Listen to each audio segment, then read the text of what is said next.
Assalamualaikum warahmatullahi wabarakatuh. Selamat pagi semuanya. Salam sehat sejahtera. Amin. Waalaikumsalam. Waalaikumsalam. Baik. Alhamdulillah kita semuanya sehat, bisa melanjutkan agenda kuliah sampai hari ini. Kita pada pertemuan kelima ya. Kita akan membahas Pancasila sebagai sistem filsafat ya. Pancasila sebagai sistem filsafat ya.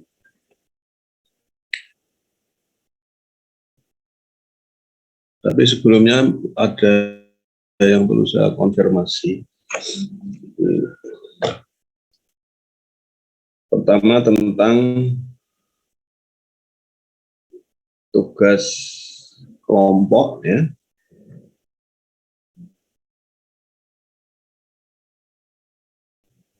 Saya hanya mengulangi saja. Kalian yang sudah terbentuk dalam 8 kelompok ya, silakan kalian bisa mempersiapkan bahan presentasi yang nanti presentasinya saya agendakan setelah UTS, setelah ujian tengah semester. Jadi nanti mulai kuliah ke-8 dan seterusnya. Setiap kelompok yang menjadi bahan presentasi adalah analisis tentang karya sastra Indonesia. Ya. Dan ini menganalisis terkait dengan tokoh-tokoh yang ada dalam sebuah karya sastra Indonesia yang bisa berupa novel, roman, ya. Mungkin juga bisa film, bisa drama, jadi karya sastra yang di dalamnya ada sejumlah tokoh. Ya, nanti kalian bisa menganalisis di alur cerita itu, dari dalam alur cerita di dalam karya sastra itu, kalian analisis dari perspektif Pancasila. Jadi setiap kelompok silakan cari dan pilih sendiri karya sastra apa. Nanti kalian bisa pilih sendiri karya sastra, nanti dijelaskan di depan judul karya sastra, judulnya, pengarang penulisnya siapa, kemudian itu diterbitkan di mana, kapan terbitnya, ini dilengkapi ya, untuk penjelasan terkait dengan deskripsi awal karya sastra itu. Nah, selanjutnya kalian nanti analisis, karena ini analisis berdasarkan pendekatan perspektif Pancasila. Jadi nanti hasilnya adalah setiap kelompok menunjukkan bahwa dalam karya sastra tertentu itu yang kalian pilih, dari tokoh-tokohnya Anda bisa pilah-pilah mana yang sesuai dan mana yang tidak sesuai dengan sila-sila Pancasila. Nanti kalian bisa klasifikasi sesuai dengan urutan sila per sila ya bagus. Itu yang pertama. Kemudian yang kedua, untuk PR individual Silakan kalian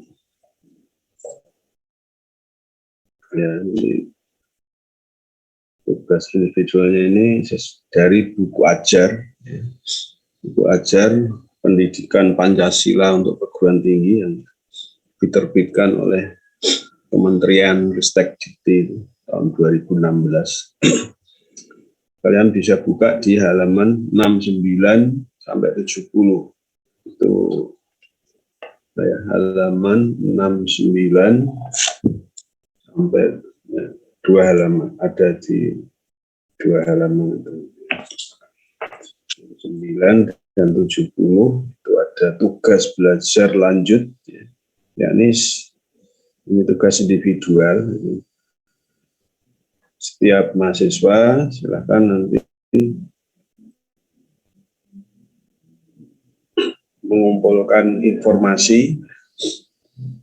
Kalian bisa temukan dari berbagai pemberitaan tentang yang mungkin ada orang atau kelompok orang masyarakat Indonesia yang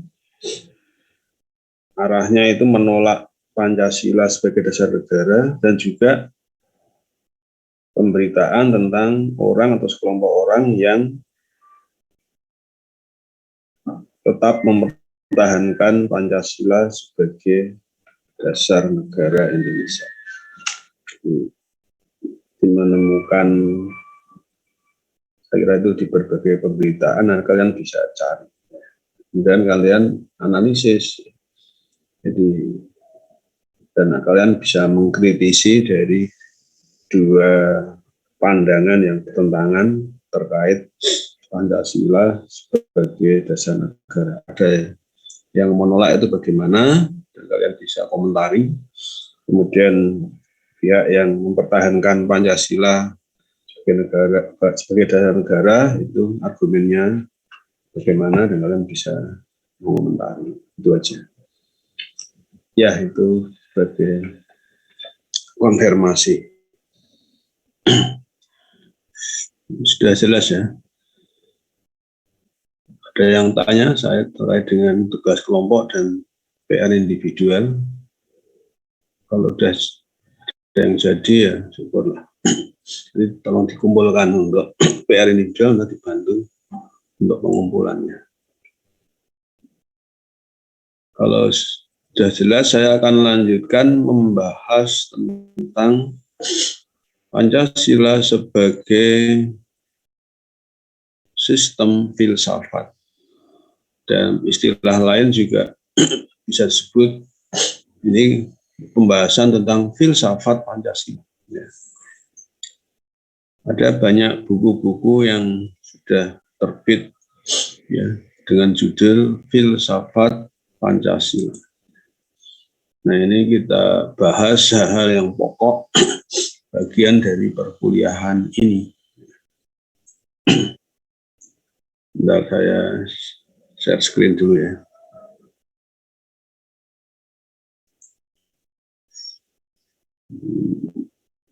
Apakah sudah tampil? Sudah, Pak. Baik, terima kasih.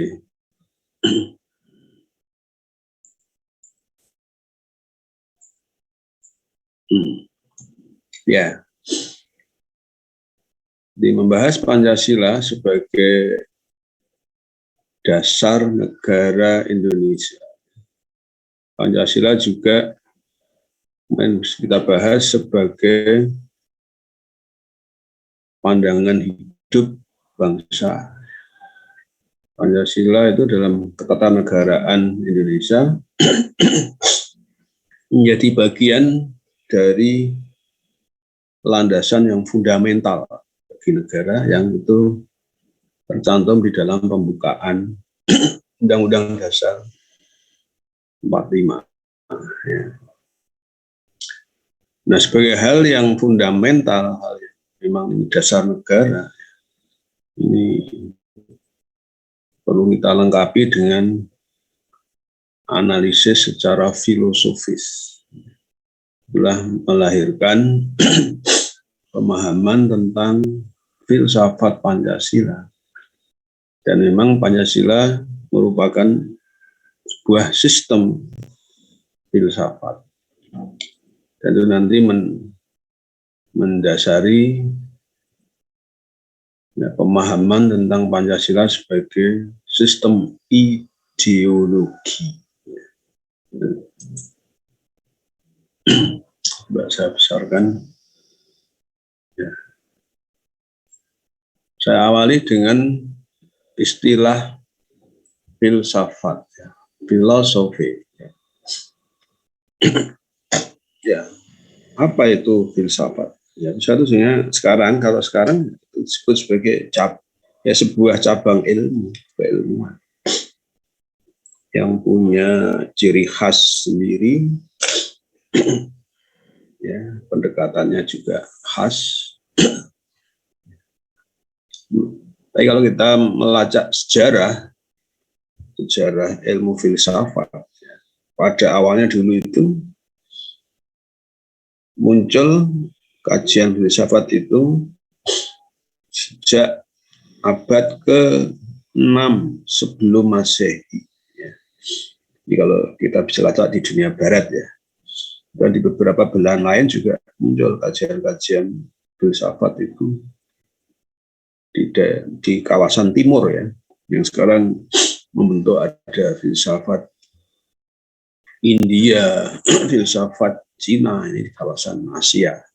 Itu juga muncul mulai sudah sekian abad, ya, kurang lebih hampir bersamaan gitu, sebelum Masehi. Dengan kalau ini di tradisi Barat itu 6 abad, abad ke-6 sebelum Masehi, sekitar tahun 500-an sekian sebelum Masehi.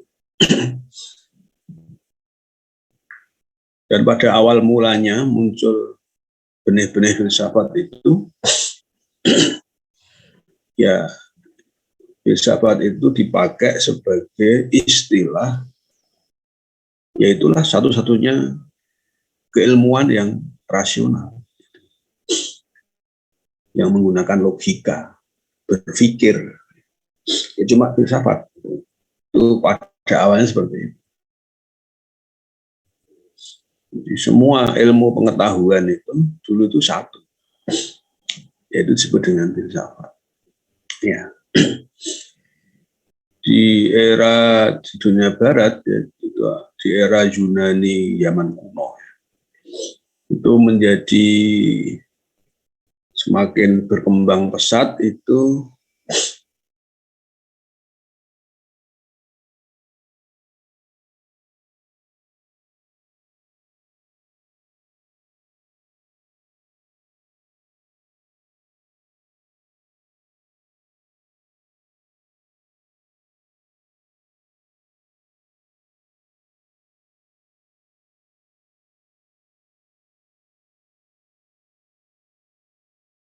di antaranya siapa?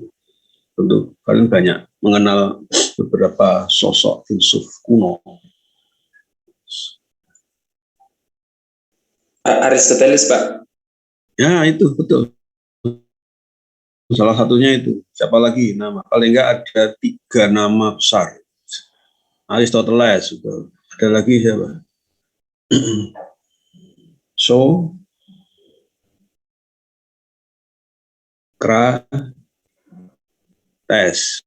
Nah, saya pernah dengar, ya. Ya, Aristoteles, kemudian Socrates. Ada yang kenal lagi nama besar lagi? Itu kalau tadi kan benih-benih munculnya kan di abad ke-6, ya, sebelum Masehi kalau di dunia Yunani kuno. Tapi kemudian menjadi berkembang pesat tuh di era Aristoteles itu sekitar abad ke-2 dan ke-3 sebelum Masehi. Jadi semakin berkembang. Socrates, satu lagi Plato. Dan itu sebenarnya ada di satu kawasan di sebuah kota yang sekarang saya kira, ya, di dalam sejarah Barat, ya, terkenal, ya, sejak zaman kuno, di kota Athena, ya. Sekarang masuk di negara Yunani, ya. Tapi dulu itu Yunani kuno, sebutan Yunani kuno dulu itu kawasannya luas, yang mengelilingi Laut Tengah. Ada tokoh jadi Aristoteles, Socrates, Plato. Kalau urutkan, urutannya itu mulai dari Socrates dulu. Ini hubungannya adalah guru dan murid. Di Socrates itu punya murid banyak. Dan murid banyak itu yang satu paling terkenal adalah Plato. Jadi Socrates itu punya murid, salah satunya yang terkenal adalah Plato. Jadi Plato itu muridnya Socrates. Nah, Plato yang mengembangkan perguruan pendidikan, ya kalau sekarang sekolah, ya, itu yang disebut dengan ya, akademia. Asal mula dari kata akademi. Itu punya murid banyak, dan salah satu muridnya yang terkenal adalah tadi Aristoteles itu. Jadi ini hubungan guru dan murid. Socrates itu gurunya Plato, Plato itu gurunya Aristoteles. Ini 3 nama besar yang sebenarnya itu 3 generasi. Nah, pada masa awalnya memang istilah filsafat itu muncul terutama dari yang tua tadi, Socrates. Itu yang mempopulerkan istilah filosofi filsafat, yang diartikan sebagai cinta kebijaksanaan. Maka disebut para filsuf itu adalah orang-orang yang mencintai kebijaksanaan, loving wisdom. Ya. Waktu munculnya istilah filosofi mencintai kebijaksanaan. Kebijaksanaan itu ya mencintai hal-hal yang benar, yang baik, gitu, yang indah, mencintai nilai-nilai yang mulia. Wisdom itu kan mencakup nilai-nilai yang pada mulanya pada masa Socrates itu, ya, itu sudah berkembang ya model orang memberi ceramah, mengajar. Ya, jadi ada padepokan seperti di Indonesia itu ya dulu zaman kuno kan munculnya pesantren kan seperti itu.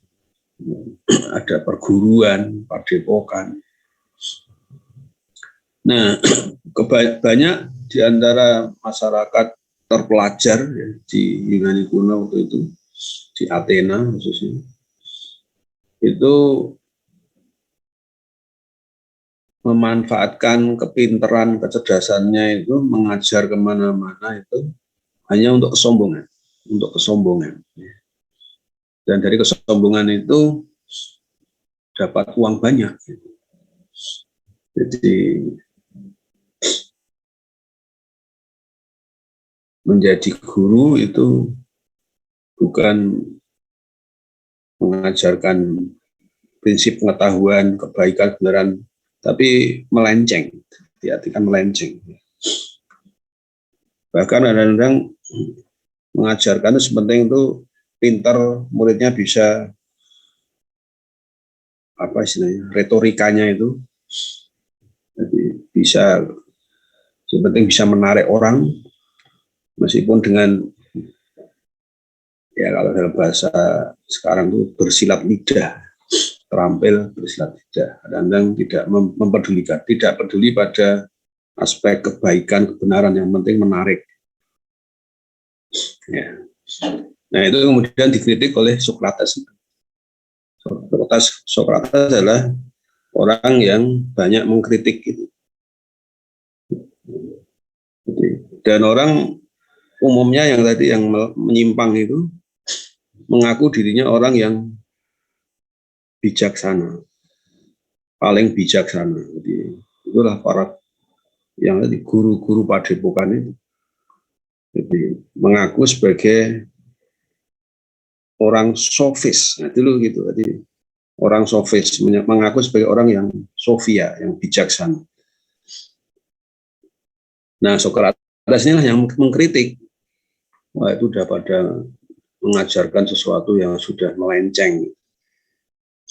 Dan kesombongannya mengaku-ngaku sebagai orang yang sofis, orang yang bijaksana.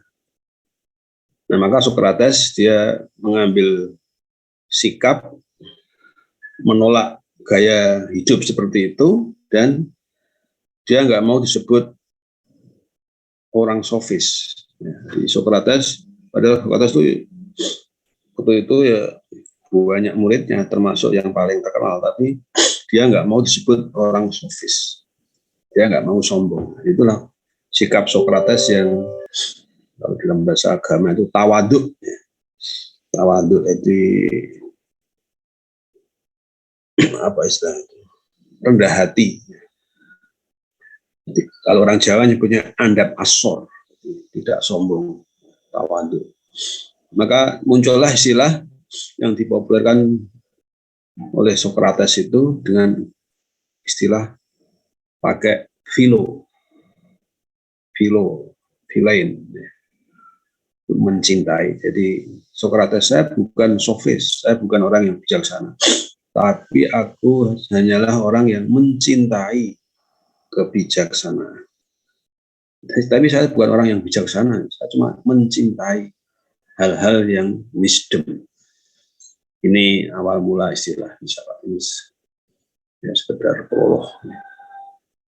Tapi kemudian perkembangan filsafat yang memang itu waktu itu satu-satunya ilmu, karena waktu zaman sebelum Masehi itu di dunia Yunani kuno itu di barat, orang kalau bicara, berdiskusi, ya, berdebat dengan menggunakan rasio, menggunakan logos, logika, dengan akal pikiran. Itulah cara berpikir para filsuf. Dan di masa itu yang dibicarakan ya semua hal. Dan itu benih-benih semua ilmu. Dan itu untuk membedakan dengan cara hidup mayoritas masyarakat Yunani kuno masa itu yang menggunakan dasar mitos. Jadi filsafat itu awalnya adalah satu-satunya ilmu, dapat dikatakan seperti itu. Dan baru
ada petir, ada gempa bumi, itu jawabannya dulu ya berdasarkan mitos.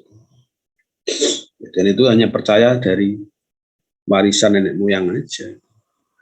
Bahkan memahami ini ada benda-benda bintang-bintang, ada matahari, bulan, dan seterusnya, ada langit. Itu dulu orang menjawabnya, itu benda apa, itu dari mana, itu jawabnya dengan mitos.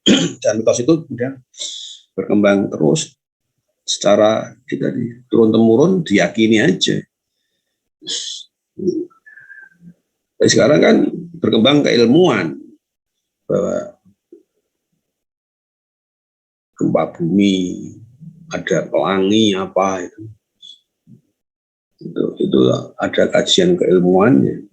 Contoh pelangi itu, ada yang tahu apa mitosnya pelangi di tanah Jawa, di Indonesia, yang secara mitos tapi bukan keilmuan, itu terkait dengan cerita. Ada yang tahu cerita Joko Tarub? Nah, itu kan biasanya muncul pelangi itu, pelangi itu jembatannya bidadari itu, kalau dari langit turun ke bumi dan nanti naik lagi itu kecantikan bidadari itu menghasilkan warna-warni pelangi. Cerita Joko Tarub kan begitu. Dia menemukan jodohnya bidadari yang karena nggak bisa kembali ke langit gara-gara selendangnya itu dicuri oleh Joko Tarub itu. Tahu ya cerita itu ya, legenda. Itu contoh memahami pelangi dengan mitos. Tapi setelah dikaji secara keilmuan, ternyata pelangi itu muncul dari pembiasan ya, dari ketebalan tipisan udara karena cahaya matahari dan seterusnya, kan begitu. Itu kan kajian keilmuan sekarang. Tapi dulu mitos. Ya itu contoh. Jadi ilmu filsafat itu muncul begitu. Ini ceritanya. Nah, sekarang kita berbicara tentang sekarang saja. Bagaimana pemanfaatan ilmu filsafat yang sekarang tinggal menjadi salah satu cabang. Karena cabang-cabang anak cucunya filsafat itu sudah berdiri menjadi ilmu macam-macam sendiri. Menjadi ilmu tentang kehidupan makhluk hidup, menjadi ilmu biologi, ilmu tentang bintang-bintang menjadi astronomi. Dan kalian juga sudah mempelajari ilmu yang terkait dengan objek, ya, fisika dan seterusnya. Tapi dulu tuh satu ilmu tuh filsafat. Nah sekarang filsafat tetap menjadi sebuah cabang ilmu, tetap sebagai keilmuan, tapi pendekatannya khas. Ya, pendekatannya khas. Nah di sini pemahaman yang singkat sederhana, filsafat adalah ilmu yang berusaha meneliti dan menemukan makna, sebab, dan nilai-nilai secara rasional. Nah, sekarang tetap rasional, karena ini ilmu, bukan mitos. Secara rasional dan mendalam. Nah, khasnya filsafat adalah secara mendalam. Bahkan ada definisi, filsafat adalah ilmu yang membahas segala sesuatu dengan rasio sampai ke akar-akarnya. Secara pemahaman secara radikal.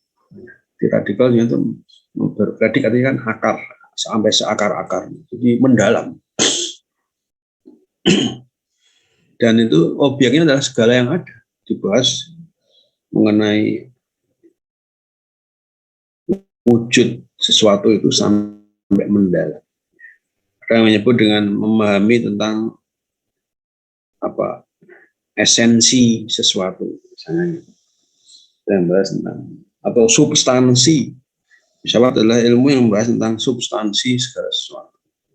Inti itu atau kajian-kajian terkait dengan inti, substansi, esensi, itu adalah sudah merupakan kajian filsafat itu. Nah, sekarang yang praktis, ilmu filsafat sekarang itu yang praktis terutama dalam tiga cabang pokok ya, dari filsafat. Dan sekarang dikembangkan, dan ini karena ini dulu filsafat menjadi induk segala ilmu. Nah, sampai sekarang pun ilmu filsafat tetap dibutuhkan bagi semua ilmu juga, terutama ketika membahas hal-hal yang mendasar dari setiap ilmu. Dan kita gunakan pendekatan dari tiga cabang filsafat. Ya. Pertama adalah ontologi. Di ontologi ini cabang filsafat tentang hakikat wujud. Kemudian epistemologi, cabang filsafat tentang hakikat pengetahuan yang benar dan sumber pengetahuan. Kemudian aksiologi, cabang filsafat tentang hakikat nilai. Berbagai nilai, ada nilai etika, nilai estetika. Kalau nilai logika ini lebih dekat juga dengan epistemologi. Dan ada nilai religi. Dan ini sekarang juga dikembangkan terus, terutama dibutuhkan ketika membahas hal-hal yang fundamental dari setiap ilmu. Coba kita terapkan sekarang dalam memahami Pancasila. Ya, yang pertama kita menerapkan ontologi. Jadi, maka ada landasan ontologis Pancasila. Jadi kita gunakan ya, pendekatan ontologi cabang filsafat tadi ya tentang wujud, hakikat wujud. Maka di sini juga saya ulangi lagi. Ontologi ialah cabang ilmu filsafat yang membahas tentang hakikat wujud segala sesuatu, substansinya. Kalau Pancasila, kalau didekati dengan ontologi, kita akan menemukan bahwa dalam 5 sila itu ya ada 5 kata kunci, dan itu merupakan inti, substansi dari setiap sila. Sila pertama adalah ketuhanan yang Maha Esa, yaitu ada pada kata ketuhanan, dan intinya lagi adalah wujud Tuhan. Dan seterusnya ya, sila kedua, ketiga, 4, 5. Jadi sehingga inti dari wujud yang itu ada pada Pancasila itu adalah ada wujud Tuhan, wujud manusia, wujud satu, wujud rakyat, dan wujud adil. Jadi ini landasan ontologis itu begitu. Sama kalau kalian menerapkan untuk ilmu apapun itu perlu ditegaskan landasan ontologisnya. Dan itu penting untuk memilah dan membedakan satu cabang ilmu dengan cabang yang lain. Bahkan mungkin ranting sebuah ilmu dengan ranting yang lain. Karena ilmu itu kan berkembangnya itu kan ibarat pohon ya, dari satu pohon pokok filsafat kemudian bercabang. Cabang nanti beranting, ranting nanti muncul lagi sub ranting. Terus kalian ini mempelajari ilmu di Batan ini ya, di Poltek ini, itu sudah perkembangan tahap keberapa ya dari ilmu induk gitu. Dari ilmu fisika secara umum itu dan bercabang sampai ke ilmu kali. Ya. Nah, pendekatan ontologis itu penting untuk membedakan antar cabang ilmu itu. Ya. Seperti kemarin yang kita bahas di awal, landasan ilmiah. Ya. Objek, ya. Terutama objek. Jadi landasan ontologis ini penting untuk memilah dan membedakan objek ya, ada objek material, ada objek formal. Setiap ilmu itu punya ciri khas masing-masing dari segi objek. Dan itu harus jelas. Maka ketika mendirikan sebuah fakultas atau bahkan juga di dalamnya nanti ada membentuk program studi, itu artinya apa? Program studi yang satu dengan program studi yang lain kok beda ini? Karena pasti ada perbedaan dalam landasan ontologisnya. Tapi juga digabung dengan ada perbedaan landasan, nanti yang kedua itu landasan epistemologisnya. Dan juga ada perbedaan dalam landasan aksiologis. Sehingga muncullah mungkin dalam satu cabang ilmu yang sama, tapi kemudian menghasilkan ranting-ranting dalam bentuk program studi yang disebut ada 3 program studi atau lebih, dan masing-masing punya ciri khas. Ya ada kesamaan, tapi ada yang membedakan. Untuk diterapkan pada Pancasila ini membuktikan bahwa Pancasila itu kita belajar secara ilmiah karena apa? Itu sesuatu yang ada. Ya. Mengapa kita mempelajari Pancasila, misalnya tentang sila pertama, tentang ketuhanan yang maha, kita bahas apa itu ketuhanan yang maha esa, ketuhanan dan hakikatnya ada Tuhan. Nanti kita kembangkan ada apa sifat-sifat nilai-nilai yang bersumber dari Tuhan. Itu karena apa? Kita membahas sampai panjang lebar, kita jabarkan. Karena kita punya pijakan yang kuat secara ontologis bahwa Tuhan itu ada.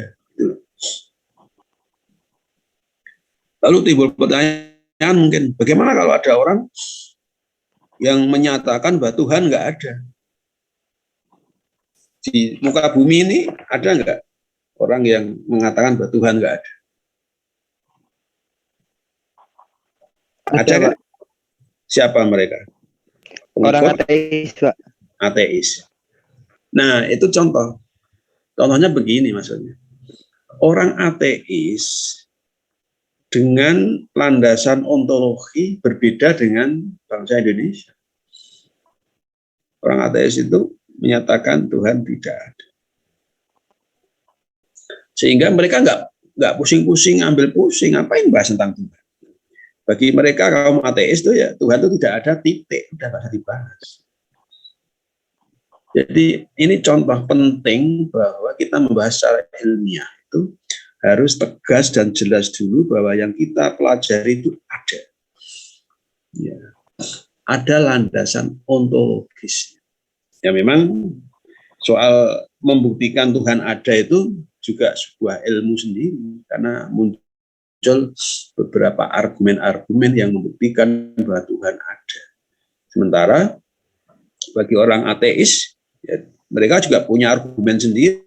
Tuhan itu akhirnya mereka simpulkan, kaum ateis menyimpulkan Tuhan tidak ada. Maka mereka menyebut kelompoknya kaum ateis. Ya. Ini contoh. Bagi kita yang menyatakan bahwa Tuhan itu ada dengan banyak argumen, bukti, argumen baik itu empirik, rasional, sangat kuat. Belum lagi ditambah dengan bukti-bukti wahyu, sumber dari agama, bahwa Tuhan itu ada. Sehingga kita berkepentingan dan memerlukan pembahasan panjang lebar tentang hal-hal yang terkait dengan Tuhan. Nah ini masuk juga di dalam salah satu sila Pancasila. Ini pentingnya kita punya dasar ontologis. Juga begitu, mengapa kita membahas banyak tentang manusia? Karena manusia ada. Karena manusia itu ada. Kita bahas tentang persatuan, karena satu itu ada. Dan persatuan itu adalah Meskipun itu abstrak ya, tapi itu ada. Dan kita bisa berusaha, berpikir, dan bisa berusaha untuk mewujudkan sebuah persatuan. Ya, rakyat itu ada, karena ini hubungannya dengan konteks sebuah negara. Ada namanya sekelompok orang yang itu sebuah himpunan yang disebut dengan rakyat, terkait dengan organisasi ketatanegaraan. Ketika kita sekarang mengenal ada banyak negara, masing-masing ada rakyat. Nah, kita bagian dari rakyat Indonesia.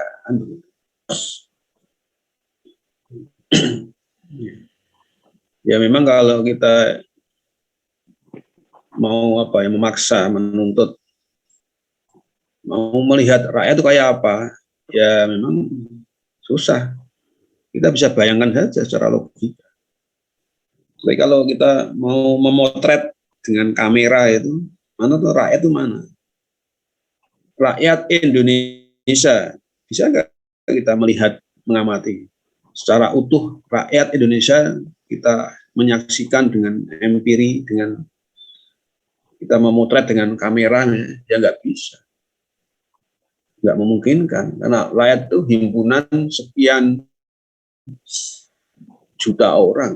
Indonesia itu nanti rakyat negara lain lagi masing-masing ada rakyat Indonesia, rakyat Malaysia, rakyat Brunei. Kita hanya bisa menangkap dengan logika berpikir. Ya paling kita hanya melihat, misalnya kita keluar di kerumunan, di jalan, di pasar, itu kita hanya melihat ya, sebagian kecil saja itu dari rakyat Indonesia.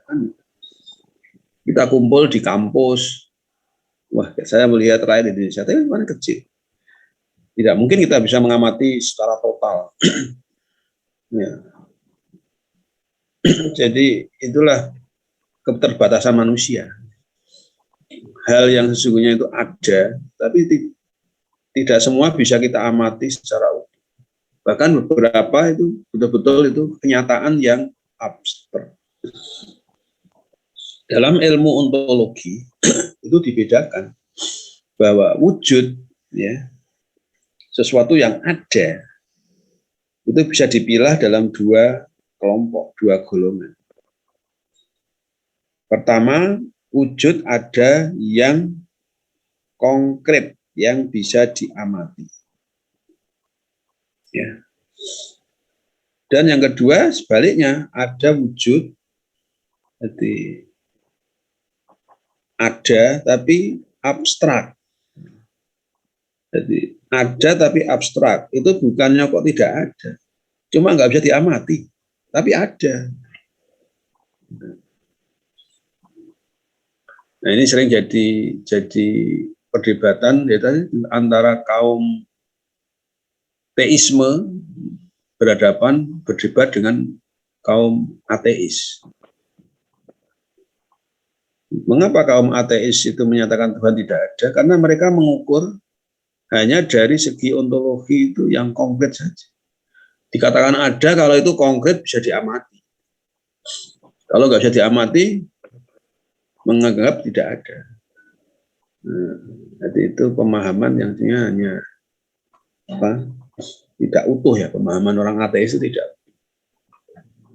Tapi bagi kaum religius, kita semua termasuk di dalamnya, kita mengakui bahwa wujud sesuatu yang ada itu memang ada dua jenis.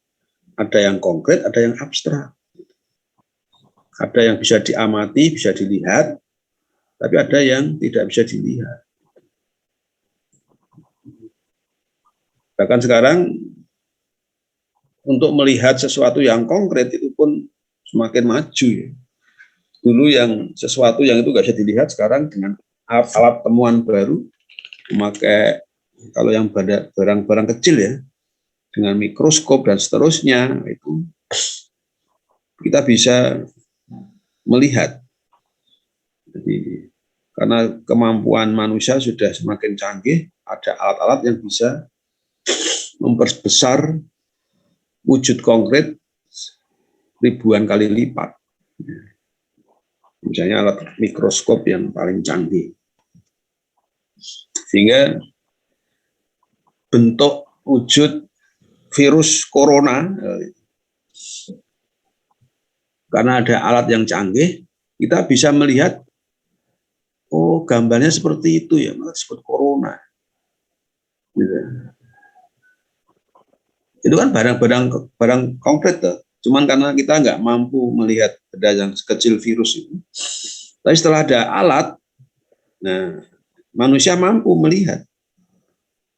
Oh ternyata virus corona itu bentuknya seperti itu. Bulat, kemudian ada bulu-bulu atau duri-duri yang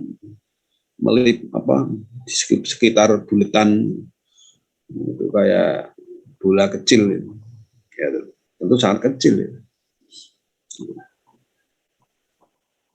Memang ada wujud yang betul-betul abstrak dengan alat mikroskop secanggih apapun nggak bisa dilihat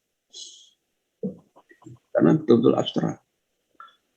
Yang konkret saja itu bertingkat-tingkat kan, karena keterbatasan manusia. Mata kita kan terbatas. Pakai alat pun ya tetap terbatas. Nggak tahu kalau kalian mempelajari tentang nuklir, bagaimana itu lukisan benda yang disebut inti nuklir itu bentuknya apa? Bulat, juga seperti corona itu atau gimana? Nah itu kalau saya lihat di simbol gambar nuklir itu kan berupa garis melingkar ada. Nah itu karena itu sifatnya dinamik kan. Itu juga ya cuma hanya bisa membayangkan saja. Ya. Kalau kalian di praktikum pakai di lab itu memerlukan mikroskop nggak ya? Untuk mengamati wujud nuklir? Ada nggak? Nggak ada. Atau cuma melihat reaksinya saja. Nah, Anda yakin bahwa nuklir itu ada, maka kalian ikut belajar tentang objeknya itu nuklir. Karena itu landasan ontologisnya jelas itu ada. Meskipun mungkin dengan mata kepala melihat biasa nggak akan terlihat. Tapi gejalanya kan akan muncul dan itu dikaji dan dikembangkan. Jadi ini bicara soal ontologi seperti itu. Contoh yang itu abstrak secara mutlaknya wujud Tuhan itu. Tuhan ada, tapi wujud Tuhan itu abstrak secara mutlak. Nggak mungkin bisa dilihat oleh manusia dengan alat apapun, pakai teropong, pakai mikroskop, nggak bisa. Gitu. Termasuk juga misalnya ini keadilan, adil itu ada. Kita sering ngomong kalau pas ada pembagian apa gitu, dibagi yang adil dong, nah, berarti kan adil ada. Terus kadang kita komentar, wah kalau gitu nggak adil, kita harus bagi sama-sama lah biar adil, lah bagi sama, ini baru adil lah, berarti adil ada. Tapi apa? Wujud, bisa nggak kita melihat adil itu seperti apa?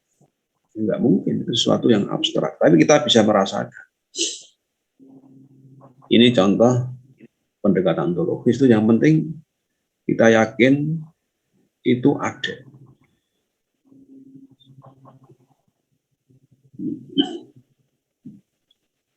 Nah, di sini bahkan sini ada penjelasan di bawah ini.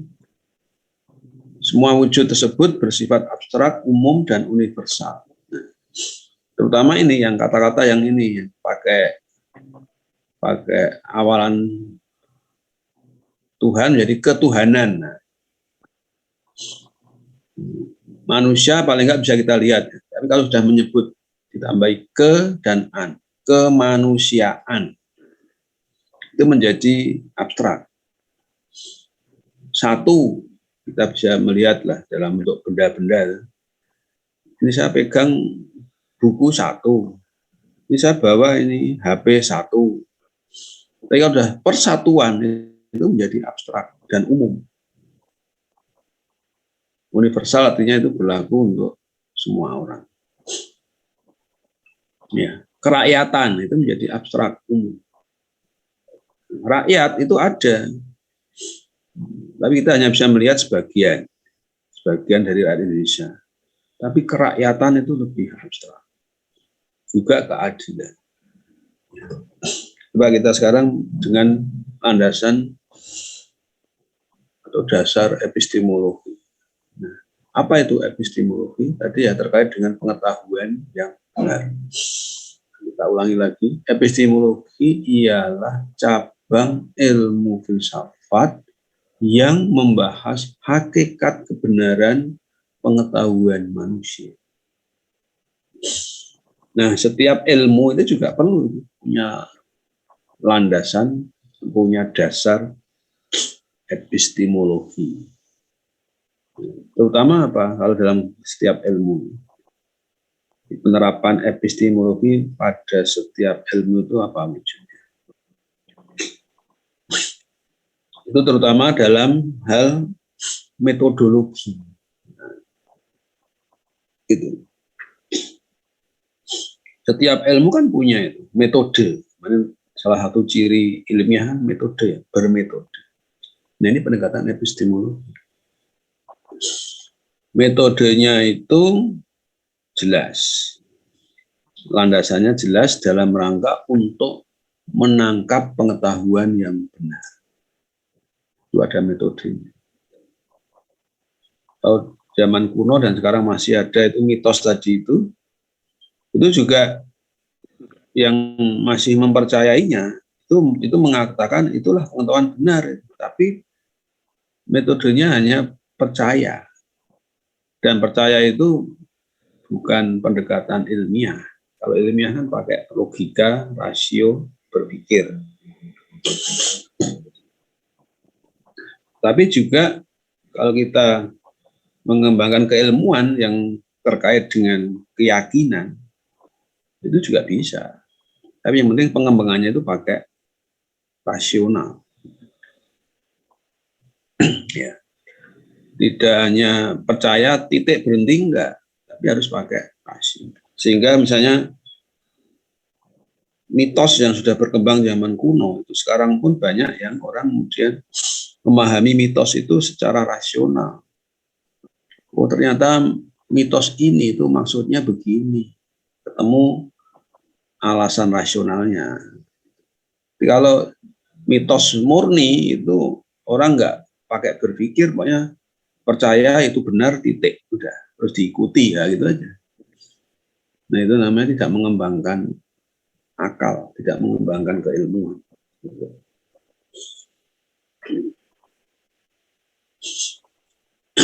Nah, sekarang terkait dengan dasar epistemologi, ini kita mengenal beberapa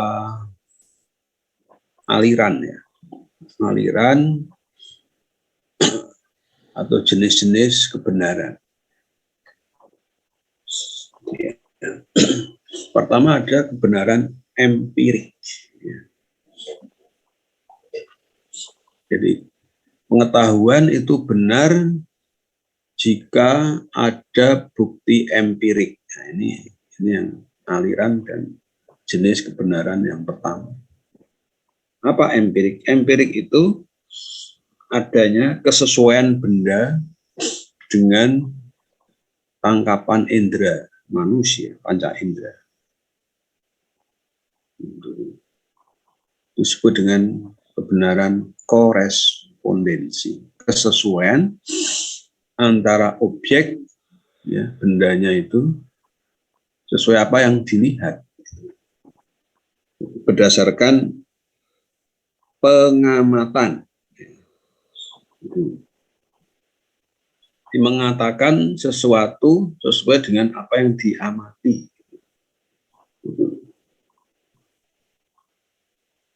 Misalnya pertanyaan simpel aja lah, kebenaran empirik. Kalau kalian ditanya tentang kampus di Poltek, ya, Poltek nuklir di Komplek Batan. Misalnya kalian ditanya, auditorium gedung di Poltek itu, pintu masuk utama itu di sebelah mana? Apa jawaban Anda?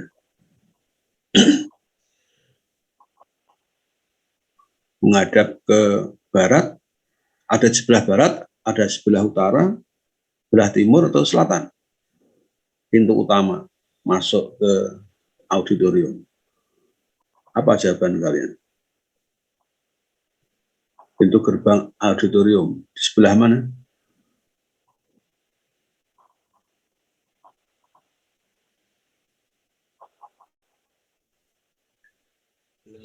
Barat, Pak. Sebelah utara tuh? Kalau Anda mengatakan yang benar pintu utama auditorium itu sebelah utara. Kalau kemudian ditanya lagi, itu benar. Terus apa bukti Anda bahwa Anda mengatakan pintu utara, pintu utama masuk auditorium itu ada di sebelah utara, itu bukti Anda apa? Apa yang membuktikan bahwa perkataan Anda itu benar?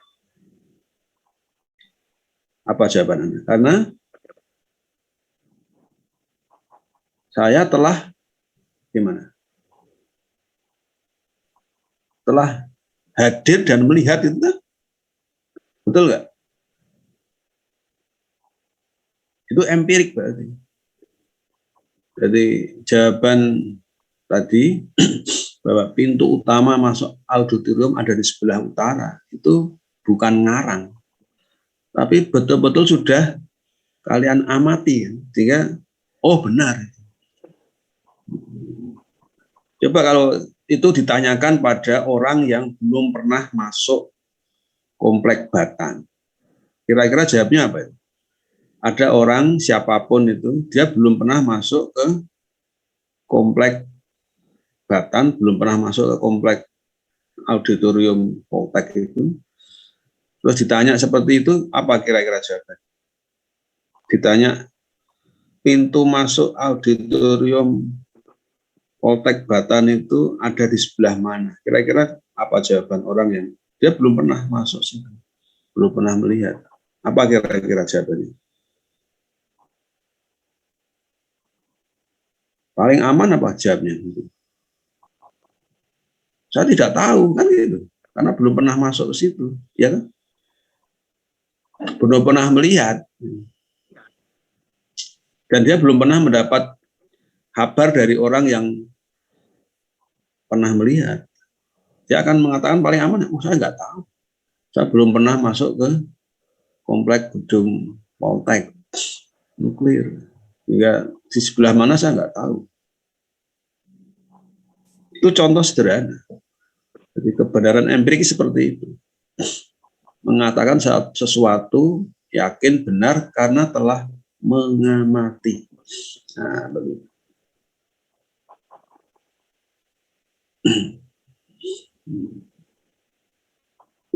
Sama aja, kalian belum pernah ke rumah saya tanya, coba tahu nggak kalian rumah saya menghadap kemana? Tentu kalian jawabnya paling aman ya nggak tahu. Ya memang ada alternatif di antara 4 arah ya. Kalau mungkin hanya gambling ya kebenaran kemungkinannya kan 25%. Tapi kepastiannya kan nggak bisa jawab. Rumah saya menghadap kemana? Jawabnya, oh saya nggak tahu, belum pernah ke tempat rumah saya kan. Tapi setelah ada hadir ke rumah saya baru tahu, oh menghadap sini. Kenapa? Telah mengamati. Itu empirik. Beda dengan kebenaran rasional. Nah ini ditangkap kebenarannya dengan murni rasio. Ya, disebut dengan kebenaran koherensi. Ya. Nah ini kalau kita terapkan pada Pancasila, ya kalau yang kebenaran empirik ya artinya mengamati gerak-gerik perilaku ya orang Indonesia, kita mengamati gerak-geriknya. Terus kita melihat, wah, itu ada orang suka memberi, membantu banyak orang itu.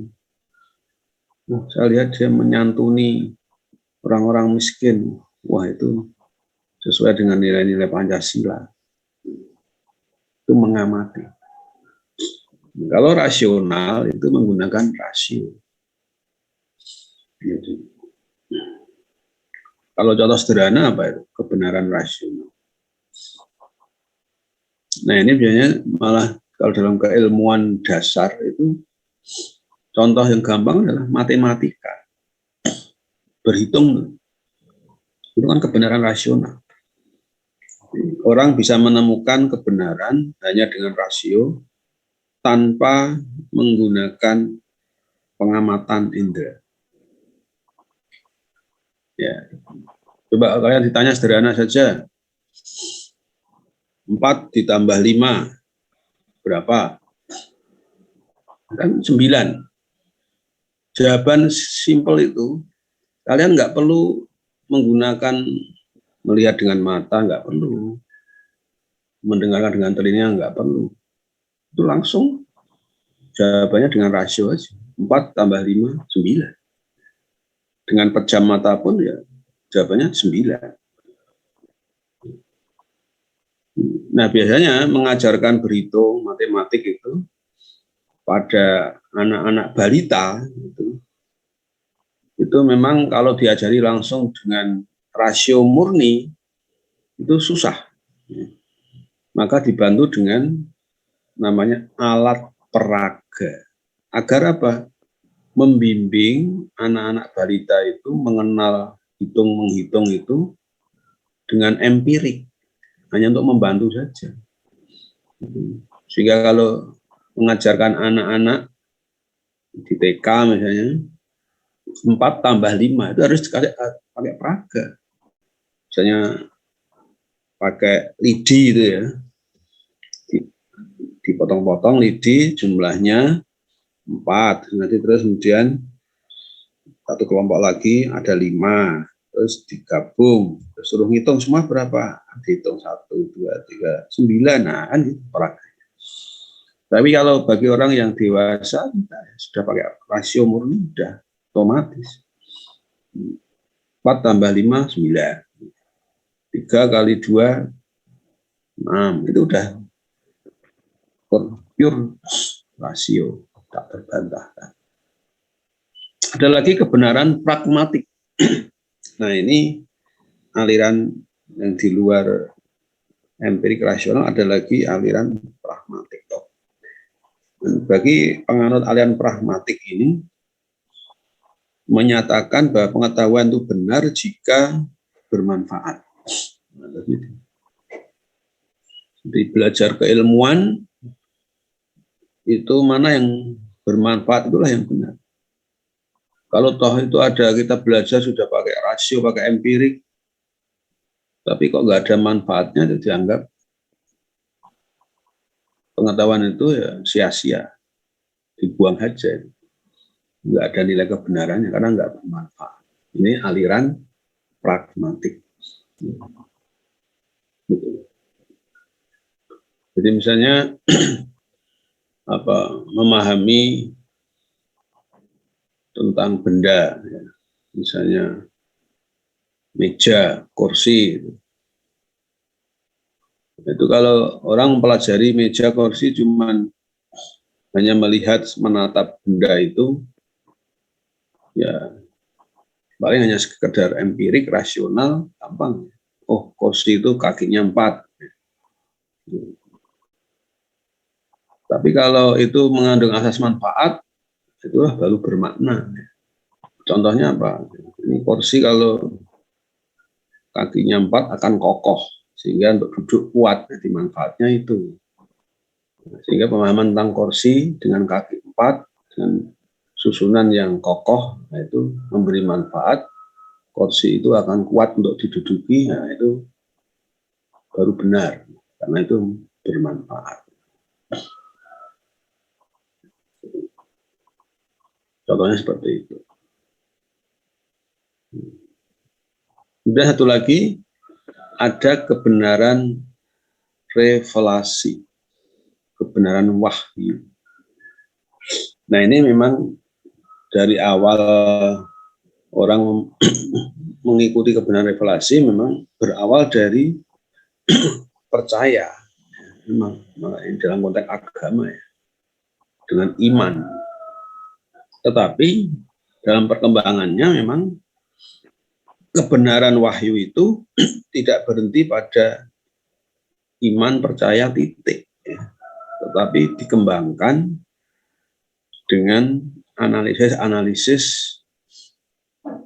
rasional, sehingga muncullah keilmuan yang disebut dengan teologi. Maka banyak perguruan-perguruan sekolah-sekolah, bahkan perguruan tinggi ya, itu mengambil jurusan spesialis kajian teologi. Itu ilmiah. Tapi itu pijakannya memang kebenaran revelasi. Wahyu. Dengan keyakinan dasar awal bahwa tadi itu terkait dengan sila pertama tadi, Tuhan ada, dan yakin bahwa Tuhan itu menyampaikan berita kebenaran, petunjuk kepada umat manusia melalui wahyu, disampaikan pada utusannya, nabi, rasul. Jadi itu kebenaran awal revelasi yang itu memang berangkat dari keimanan, keyakinan. Tapi kemudian wahyu, kitab suci itu kemudian dikaji. Ketika mengkaji itulah memanfaatkan pendekatan akal berpikir rasional, ya, dan juga empirik. Ya. Itulah ilmu-ilmu teologis. Lalu bagaimana kalau macam-macam kebenaran ini diterapkan untuk Pancasila? Ya sebaiknya kita bisa mengintegrasikan. Gitu. Karena kebenaran hanya mengambil salah satu itu tidak lengkap. Kalian pun juga begitu. Kalian mempelajari ilmu itu tidak cukup hanya pakai empirik saja, tapi harus juga pakai rasional. Ketika kalian meneliti, mengamati di laboratorium, ya, Anda melihat ada perubahan skor angka, perubahan misalnya suhu panas, ini naik sekian. Anda lihat itu dengan alat-alat itu, Anda lihat, suhunya sekian derajat. Tapi juga tidak hanya empirik, tapi juga rasional. Jadi, ya, kalian bisa menghitung dengan rumus-rumus. Jika ini dalam ilmu apapun. Dan juga tentu sebaiknya memang juga kita mempelajari sesuatu itu juga ada unsur manfaatnya sebaiknya. Jadi, dan juga jangan lupa bahwa ilmu yang sempurna itu sebaiknya juga diintegrasikan dengan kebenaran revelasi. Ya. Ini pendekatan yang komprehensif itu seperti itu. Ya. Kemudian satu lagi, dasar aksiologi. Nah, aksiologi ialah cabang ilmu filsafat yang membahas tentang nilai yang memiliki manfaat bagi manusia. Gitu. Ya. Jadi seperti jenis pengetahuan pragmatis itu ya, dia banyak mengambil dari sisi aksiologis ya, manfaat. Tapi ini semua keilmuan itu harus punya dasar aksiologi yang ini mendasari tujuan dan manfaat dalam skala yang luas dan tentang waktu yang panjang.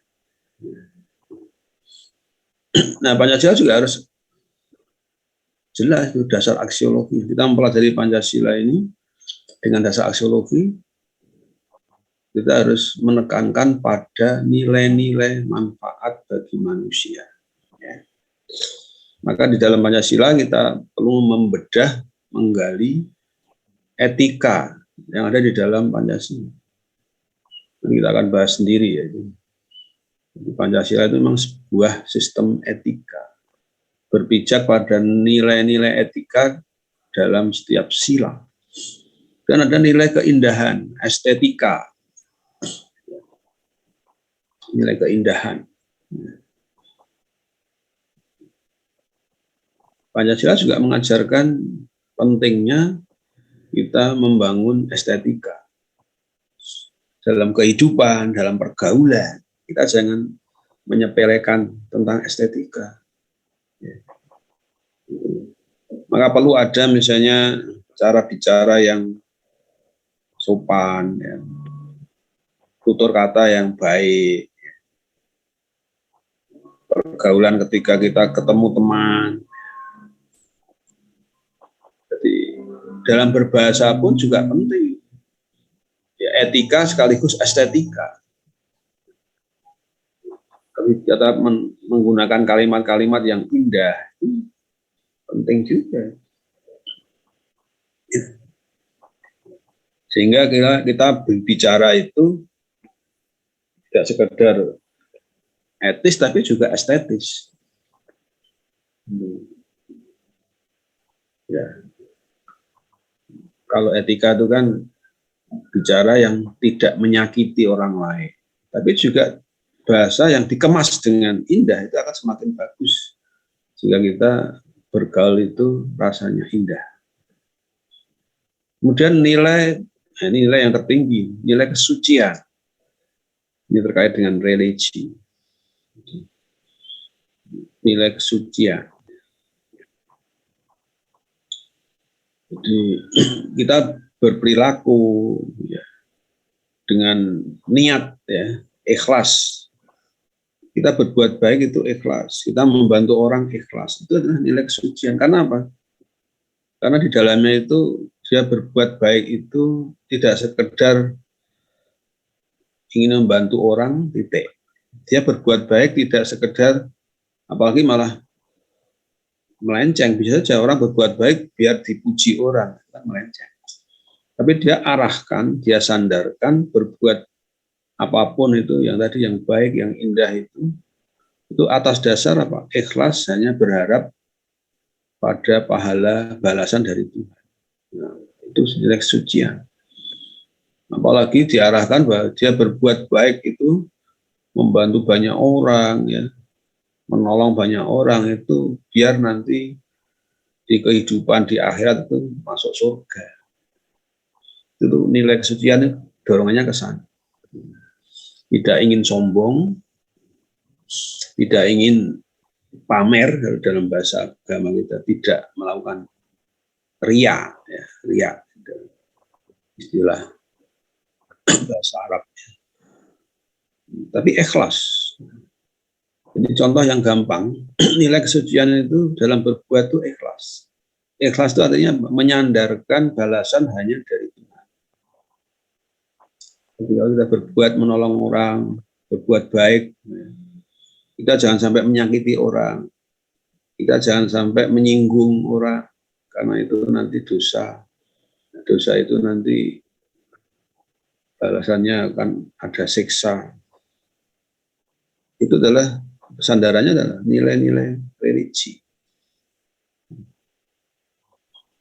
Kalau cuma orang berpikir etis itu sebatas yang penting saya tidak menyakiti orang, saya ingin berbuat baik pada orang, titik itu aja. Karena saya nanti dihargai di mana-mana karena saya berbuat baik. Itu ada pamrih pada manusia. Biar lebih tinggi, kita tidak hanya etik tapi juga suci, religius. Ini kita bisa terapkan pada Pancasila seperti itu dalam perilaku berbangsa, bernegara. Sampai di sini ada masukan, ada tanggapan, ada pertanyaan, silakan. dari 3 landasan filsafat ya. Nanti Anda bisa terapkan dengan contoh-contoh bagaimana pendekatan tadi ontologi, dasar ontologi dengan dasar epistemologi dan dasar aksiologi yang diterapkan pada Pancasila. Nah, gitu. Ini yang penting kalian bisa menerapkan dan dengan contoh-contoh.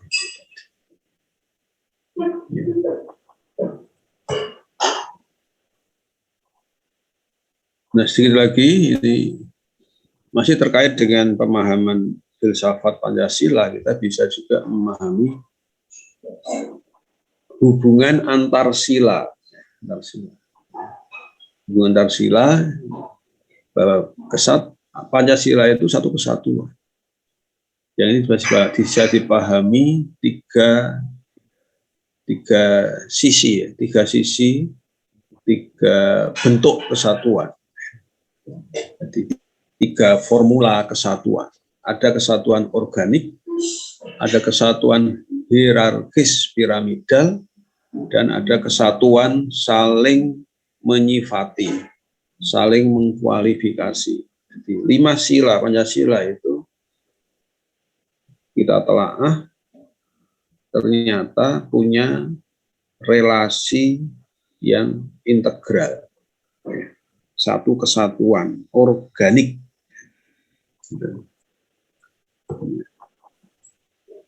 Rinciannya, kesatuan organik itu ibaratnya bahwa Pancasila itu seperti sosok badan jasmani kita. Kita punya berbagai bagian jasmani kita itu kan satu organik. Kesatuan yang nggak bisa dipisah-pisah. Dari kepala, tangan, badan, dalam isinya, dan sampai kaki semuanya. Itu satu kesatuan. Utuh. Sehingga Pancasila itu harus dipahami secara utuh. Juga ketika kita mengamalkan juga harus utuh. Jangan sepotong-sepotong. 5 sila itu majemuk tapi tunggal. 5 sila itu ya itulah organiknya 5 ya. Tidak bisa dikurangi dan tidak bisa ditambah. Kemudian antar sila saling terkait. Ya. Tidak bisa terlepas dari satu dengan yang lain. Maka nanti akan diperkuat dengan tadi kesatuan yang saling menyifati. Juga ada nanti kesatuan yang berhierarki. Antar sila tidak ada pertentangan, tapi justru saling mendukung. Nah, kalau hierarki kan bertingkat. Ya. Dan 5 sila itu menunjukkan dari sila yang tingkat paling atas sampai sila paling bawah. Tapi itu satu kesatuan. Misalnya tubuh manusia itu kan kita nyebut mana bagian tubuh manusia yang paling atas, ya kepala kan. Paling bawah ya kaki. Seperti itu. Tapi kita nggak bisa melepaskan satu sama lain. Karena satu kesatuan utuh jasad manusia, jasmani manusia ya dari ujung rambut kepala sampai ujung kaki. Seperti ini juga, meskipun berjenjang, sila ketuhanan itu jenjang hierarkinya paling tinggi. Karena apa? Isi, makna, nilai-nilai itu menyangkut tadi ya. Kalau secara aksiologis itu mengandung nilai yang suci, nilai religi itu paling tinggi. Dan sila kelima itu peringkatnya paling bawah. Tapi jangan kemudian dipaham, paling bawah itu paling jelek, bukan. Ini hierarki dalam konteks 5 sila itu. Sila kelima itu disebut hierarki paling bawah, tapi ini mendasar. Karena apa? Sila kelima itu paling menyentuh dengan kebutuhan hidup, hajat hidup yang pokok dari manusia. Keadilan sosial itu menyangkut kebutuhan-kebutuhan pokok, ya. Basic need. Ya. Nanti, kalau sila pertama itu menyangkut tadi ya kebutuhan hubungan manusia dengan Tuhan. Sedangkan sila kelima itu kebutuhan manusia untuk memenuhi hajat kehidupan basic need-nya. Jadi, orang hidup perlu pangan, perlu sandang, perlu papan secara adil untuk seluruh rakyat. Itulah keadilan sosial. Tidak hanya saya sendiri, tidak hanya keluarga saya sendiri, tidak hanya kalian sendiri, tapi kita mendapatkan pemenuhan basic need secara adil dan bersama-sama. Itu sila kelima. Sehingga kalau sila kelima itu kita masih melihat di lapangan, misalnya banyak orang fakir miskin sampai kesulitan makan, nggak ada yang menyantuni. Nah, itu artinya apa? Pancasila, khususnya sila kelima, belum jalan. Masih banyak orang miskin, nggak ada yang membantu. Tapi kalau ya orang miskin selalu ada, tapi juga ternyata banyak yang menyantuni, bahkan tidak hanya temannya, tidak hanya tetangga, tapi juga pemerintah ikut membantu. Nah, itu Pancasila jalan.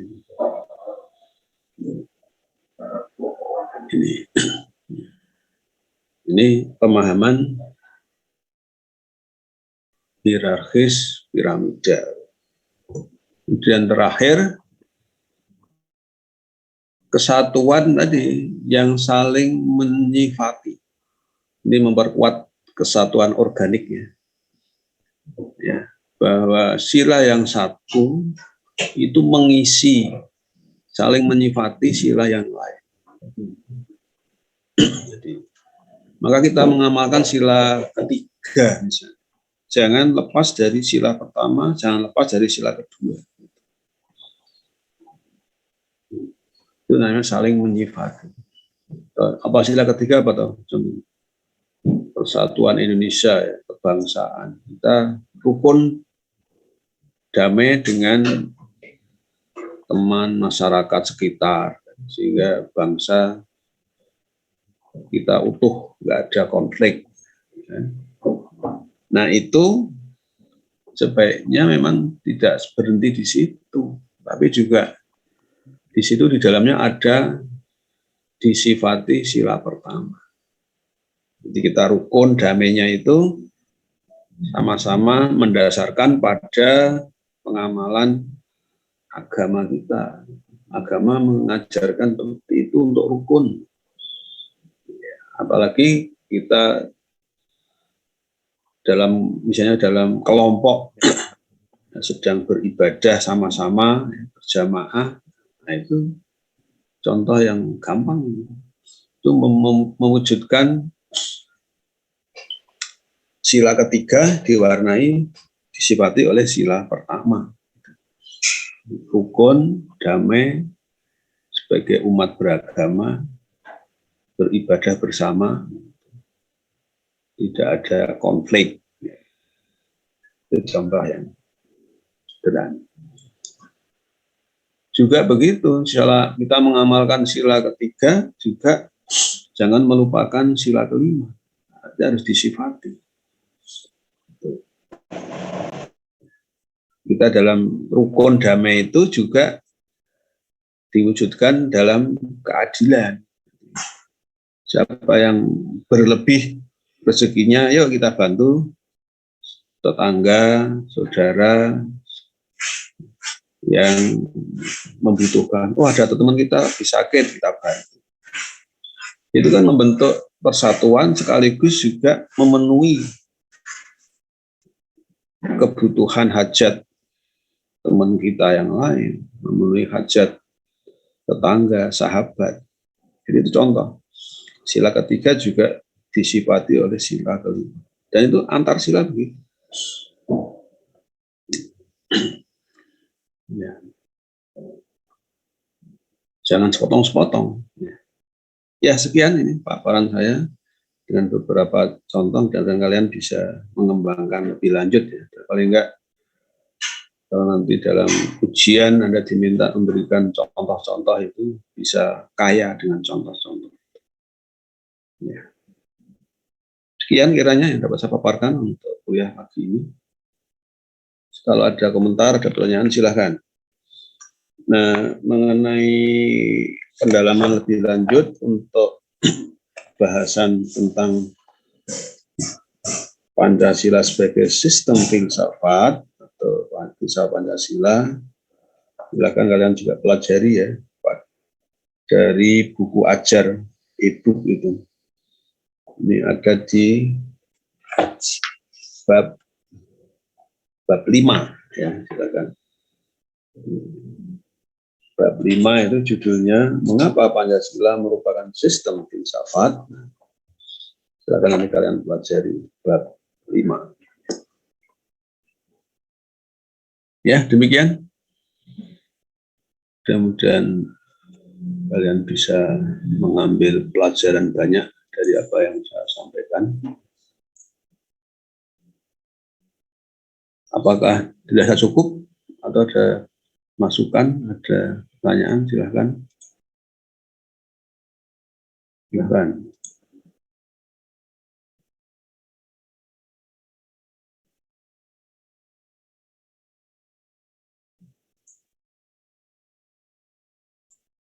Kalau tidak cukup ya saya tutup sekian saja. Ya, cukup.